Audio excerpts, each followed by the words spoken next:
Ain't none of y'all thought you was gonna be sitting up here and you was supposed to be on the other side, interviewing that or coming asking me, well, what happened?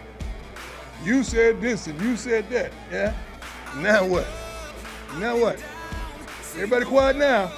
Now what?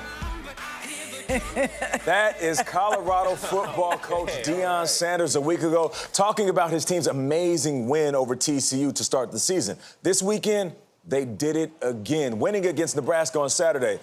It really is amazing because last season, before Deion Sanders took over the team, they went 1-8. Wow. NFL Hall of Famer Deion Sanders, or Coach Prime, as he is called, joins us right now. Wow. What's up, Prime? How you doing? How you doing, morning team? First of all, thank you. Morning team, we're glad to see you, Coach. I love y'all. I appreciate you. Thank you. This, this is recruiting for me, so I'm loving it. Thank you. All right. Hey, well, let's get right to it because we want them recruits to keep on coming. Yeah. Now, listen, Deion, you guys had a big win a week ago. You have another win, already have doubled as many wins as this team had last year. A lot of people didn't believe. We can call them haters. But you know who did? God did. You did. Your team did. How did you turn around this program so quickly? It's a mentality. First of all, hiring a staff that was impeccable and unbelievable, undeniably one of the best in the country that we feel. Then going out to get like-minded kids, smart, tough, fast, disciplined, with character, that wants it, that they come from here and there. They talked about so many kids that we brought in, but the commonality that these kids shared is that they want it, and they want it right now. And we're able to give them the opportunity to succeed.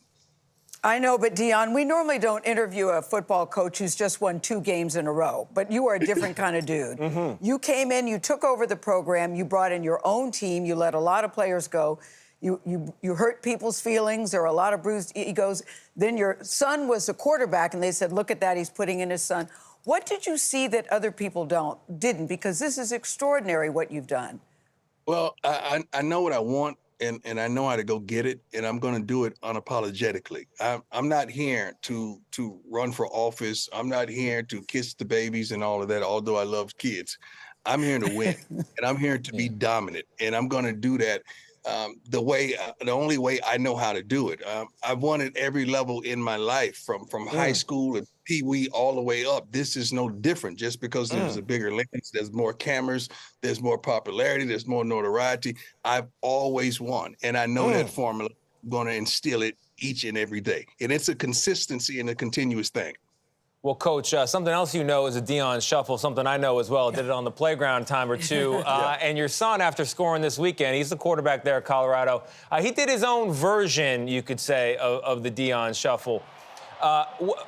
What do you think of his moves? Not bad, I gotta say. Yeah, it was hot garbage. That was horrible. I have 5 wonderful kids, and my youngest daughter, she's the only one that could dance in the family. The rest of us could move, but we can't dance. So that was horrible. But the most fun part, he had a remarkable play that he threw an extra point, and it was like one of those Heisman type plays. And when he came to the sideline, because he got a penalty, I said, son, you cannot take off your helmet on the field. You cannot do that. He said, Dad, it's personal. And I just started laughing. I just started laughing because he took my mantra going into this week's game. It was personal. It was a rivalry. It was personal. The coach said some things about us.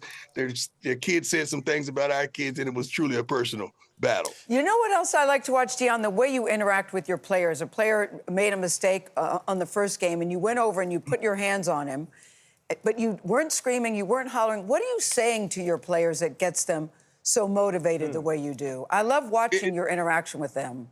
That's great insight, because it depends on the player. It depends on the relationship. You got to understand, I go back to when these guys were recruited, and I see them on the couch, and I could see them and their mother sitting beside one another, or their father sitting there, or their girlfriend, or whoever was there on the trip. And I remember the intricate details and the things that we discussed, and some of the things we discussed in my office in private. It could be a running back that I said, now, you know, mama got to drive an hour every day to work, and you out here tripping.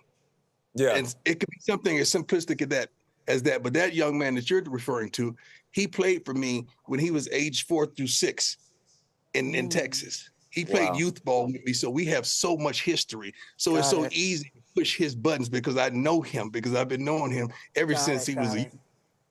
All right, Coach, listen, we got to get going, but I'll give you the last word. What is one last message you want to give, not to the haters, I don't want to give them power, but one last message to those who do believe in Deion Sanders in this Colorado team? Don't stop. The best is yet to come. We're 2-0.